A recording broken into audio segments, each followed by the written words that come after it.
আসসালামু আলাইকুম প্রিয় শিক্ষার্থীবৃন্দ, তোমরা সবাই কেমন আছো? আশা করি ভালোই আছো।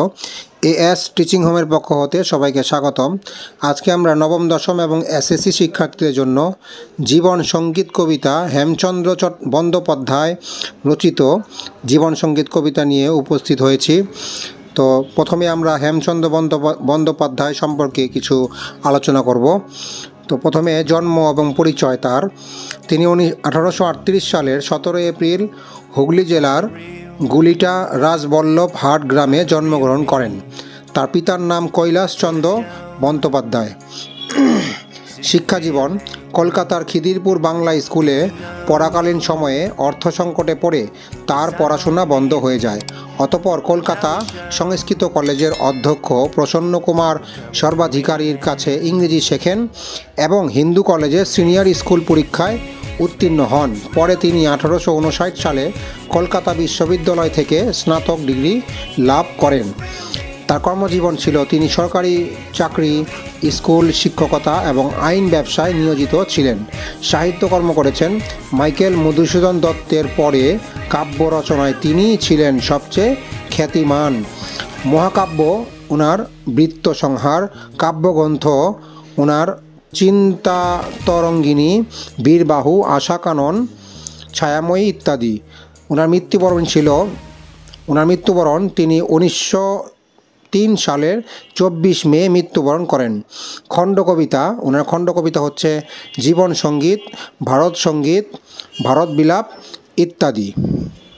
এখন আমরা জীবন সঙ্গীত কবিতা লাইন টু লাইন ব্যাখ্যায় চলে যাব। তাহলে শুরু করা যাক। দেখো, এখানে আছে বলনা কাতর স্বরে। কাতর স্বরে মানে হচ্ছে দুর্বল কণ্ঠে। বৃথা জন্ম এ সংসারে। বৃথা মানে হচ্ছে নিরর্থক।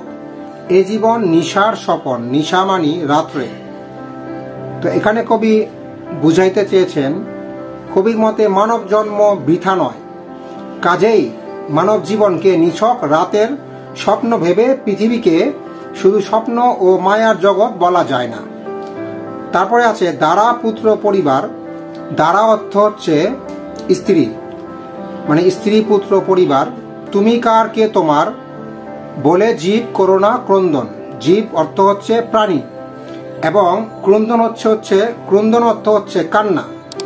এখানে কবি বলতে চেয়েছেন আমাদের জীবন কেবল নিছক স্বপ্ন নয়। এ সংসারে স্ত্রী পুত্র কন্যা এবং পরিজন মানে আত্মীয় স্বজন কেউ কারো নয়, এমন দুশ্চিন্তাও ঠিক নয়। এমন দুশ্চিন্তাও করা যাবে না। মানব জন্ম সার। সার হচ্ছে মূল্যবান, এমন পাবে না আর। বাহ্য দৃশ্যে ভুলো না রে মন। এখানে ভুলো অর্থ হচ্ছে ভুল করো। বাহ্য দৃশ্য হচ্ছে বাইরের জগতের চাকচিক্যময় রূপ বা বাইরের জগতের চাকচিক্যময় রূপ অথবা জিনিস, চাকচিক্যময় জিনিস যেগুলি আমাদের চোখে বাজে সেগুলা।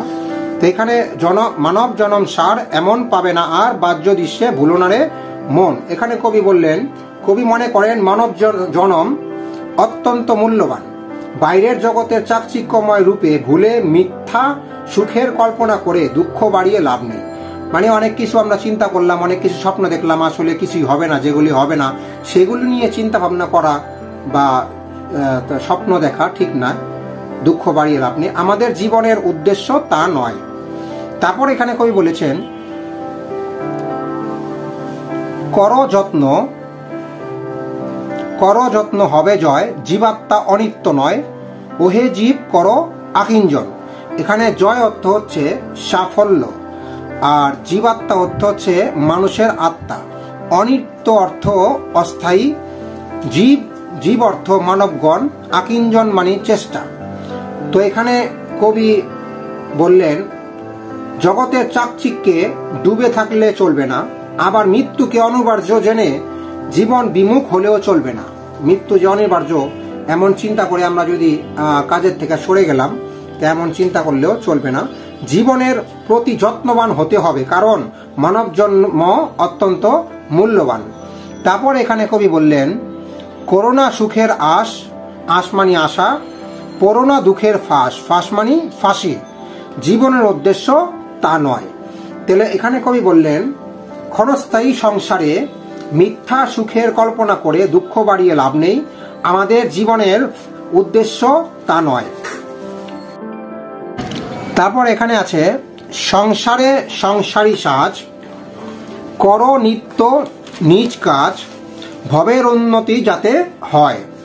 সংসারী হচ্ছে সংসার ধর্ম পালনকারী, ভবের হচ্ছে জগতের। তাহলে এখানে বললেন কবি, সংসারে বাস করতে হলে সংসারের দায়িত্ব যথাযথভাবে পালন করতে হবে, যাতে জগৎ সংসারের উন্নতি হয়। তারপরে আছে দিন যায় ক্ষণ যায় সমন সময় কাহারও নয়, বেগে ধায় নাহি রহে স্থির। বেগে অর্থ দ্রুত গতিতে, রহে অর্থ অপেক্ষায়। তাহলে এখানে দিন যায় ক্ষণ যায় সময় কাহারও নয়, বেগে ধায় নাহি রহে স্থির। তাহলে এটা হচ্ছে সময় অবিরাম বয়ে চলে, কারো জন্য অপেক্ষা করে না। তাই সময় নষ্ট না করে ক্ষণস্থায়ী জীবনকে কাজের মধ্য দিয়ে সফল করে তুলতে হবে। তারপরে সহায় সম্পদ বল সকলই ঘুচায় কাল, আয়ু যেন শৈবালের নীল। এখানে আয়ু হচ্ছে বয়স এবং বল হচ্ছে শক্তি, সহায় হচ্ছে সাহায্যকারী। তাহলে এখানে কবি বললেন আমাদের জীবন যেন শৈবালের শিশির বিন্দুর মতো ক্ষণস্থায়ী। তাই মিথ্যা সুখের কল্পনায় সময় নষ্ট না করে কাজের মধ্য দিয়ে জীবন সার্থক করতে হবে। তারপর এখানে আছে সংসার সমারঙ্গনে যুদ্ধ করো দৃঢ়পণে, ভয়ে ভীত হইও না মানব। সমরাঙ্গনে অর্থ যুদ্ধক্ষেত্রে, দৃঢ়পণে হচ্ছে কঠিন বা দৃঢ় সংকল্পে, দৃঢ় প্রতিজ্ঞা করা এমন কিছু। তো এখানে বললেন জগৎ সংসার একটা যুদ্ধক্ষেত্রের মতো। সংসারে বাস করতে হলে ভয়ে ভীত না হয়ে সংসারের দায়িত্ব যথাযথভাবে পালন করতে হবে, বাঁচার মতো বাঁচতে হবে, বাঁচার সংগ্রামে দৃঢ় প্রতিজ্ঞা করতে হবে। তারপরে আছে করো যুদ্ধ বীর্যবান, বীর্যবান মানে শক্তিমান, যায় যাবে যাক প্রাণ, মহিমাই জগতে দুর্লভ। মহিমা হচ্ছে গৌরব, দুর্লভ অর্থ হচ্ছে যা পাওয়া কঠিন।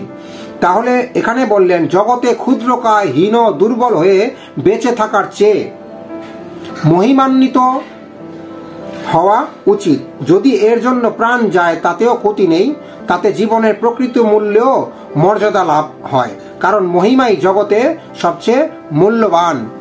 তারপরে আছে মনোহর মূর্তি হেরে, মনোহর অর্থ হচ্ছে অতি সুন্দর, হেরে অর্থ দেখে মানে অতি সুন্দর মূর্তি দেখে, ওহে জীব অন্ধকারে ভবিষ্যতে করুণা নির্ভর। অতীত সুখের দিনে পুনঃ আর ডেকে এনে চিন্তা করে হইও না কাতর, কাতর অর্থ দুর্বল। তাহলে এখানে কবি বললেন মানুষ বর্তমানে অবস্থান করে ফেলে আসা অতীত কিংবা ভবিষ্যতে যেতে পারে না। মানুষ বর্তমানে থেকে অতীত বা ভবিষ্যতে ফিরে যেতে পারে না। আর বর্তমানকে যদি ভালোভাবে কাজে লাগানো না হয় তাহলে ভবিষ্যৎ অন্ধকার হয়। কাজেই বর্তমানকে কাজে না লাগিয়ে ভবিষ্যতের আশায় কিংবা অতীতে চিন্তা করে বসে থেকে ভালো কিছু পাওয়ার চেষ্টা বৃথা। কারণ এই রকম অপেক্ষা বোকামি এবং তা জীবনে দুঃখ বয়ে আনে। মানুষের উচিত জীবনের সুখ আর ভবিষ্যতের স্বপ্ন পরিহার করে জীবনকে বর্তমানমুখী করে তোলা। তারপরে আছে মহাজ্ঞানী মহাজন যে পথে করে গমন, হয়েছেন প্রাতঃস্মরণীয়। প্রাতঃস্মরণীয় মানে সকলের শ্রদ্ধা ও সম্মানের পাত্র, মানে সবাই যাকে শ্রদ্ধা করে বা সম্মান করে এমন ব্যক্তি হচ্ছে প্রাতঃস্মরণীয়। তো এখানে বললেন কবি মানুষকে এ পৃথিবীতে সাহসী যোদ্ধার মতো সংগ্রাম করে বেঁচে থাকতে হবে, মহাজ্ঞানী এবং মহান ব্যক্তিদের মতো অনুসরণ করে। মহাব্যক্তিরা যেভাবে জীবন পরিচালনা করছে সেভাবেই জীবনকে পরিচালনা করতে হবে আমাদের। আর যারা উন্নত জ্ঞান ও মানসিকতার অধিকারী তারাই মহাজ্ঞানী। যারা উন্নত জ্ঞান বেশি মানে অধিক জ্ঞানের অধিকারী, মানসিকতার অধিকারী তারাই মহাজ্ঞানী মহাজন। তারা তাদের মেধা শ্রম ও সৃজনী শক্তি দিয়ে জগতে বহু কীর্তি স্থাপন করেছেন, যা দ্বারা মানুষ প্রতিনিয়তই উপকৃত হচ্ছে। তাদের কাজের সুফল ভোগ করে মানুষ তাদের প্রতি কৃতজ্ঞ। তারপরে সেই পথ লক্ষ্য করে, লক্ষ্য হচ্ছে উদ্দেশ্য, স্বীয় কীর্তি ধ্বজা ধরে স্বীয় মানে নিজ, কীর্তি মানে সুনাম, ধ্বজা অর্থ হচ্ছে পতাকা। আমরাও হব বরণীয়, বরণীয় মানে সম্মানের যোগ্য, সবাই মনে রাখবে এমন কিছু। তো এখানে বললেন কবি, মহাজ্ঞানী ও মহান ব্যক্তিগণ মানুষের কল্যাণ সাধন করে বরণীয় হয়েছেন, তাই তাদেরকে অনুসরণ করে পৃথিবীতে আমাদের বরণীয় হতে হবে। তারপরে এখানে সমর সাগর তীরে পদাঙ্ক অঙ্কিত করে, পদাঙ্ক মানে পায়ের ছাপ এমন কিছু, কোনো মহৎ ব্যক্তির কৃতকর্ম আর কি পদাঙ্ক। আমরাও হব যে অমর, অমর মানে চিরস্মরণীয়। তো এখানে হলো তারপরে সেই চিহ্ন লক্ষ্য করে, চিহ্ন হচ্ছে দাগ বা নিশানা, অন্য কোনো জন পরে যশোদারে আসিবে সত্তর। যশোদারে অর্থ হচ্ছে প্রশংসা লাভ করে, সত্তর মানে অতি তাড়াতাড়ি। তো এখানে কবি বললেন, জীবন যুদ্ধে আমরাও আমাদের স্বাক্ষর রাখতে পারবো। বিশাল যুদ্ধক্ষেত্রে আমাদের পদচিহ্ন যদি থাকে তাহলে আমরাও অমরত্ব লাভ করব, সেই পথেই আমাদের যশ খ্যাতি পরিপূর্ণতা পাবে। তো পরের লাইনে আছে, করোনা মানবগণ বৃথা ক্ষয় এ জীবন, সংসার সমরাঙ্গন মাঝে। মিথ্যা সুখের কল্পনা করে লাভ নেই, কবি বলেছেন মিথ্যা সুখের কল্পনা করে লাভ নেই, তাই দুঃখ কাতরতায় জীবনকে ক্ষয় করা উচিত নয়। মানুষ যেন এই পথ পরিহার করে সংসারের কাজে সংগ্রামশীল হয়। সংকল্প করেছ যাহা সাধন করহ তাহা, সাধন মানে সাধনা, সংকল্প মানে প্রতিজ্ঞা। রত হয়ে নিজ নিজ কাজে, রত হচ্ছে নিযুক্ত, নিজ নিজ কাজে মানে আপন আপন কর্মে।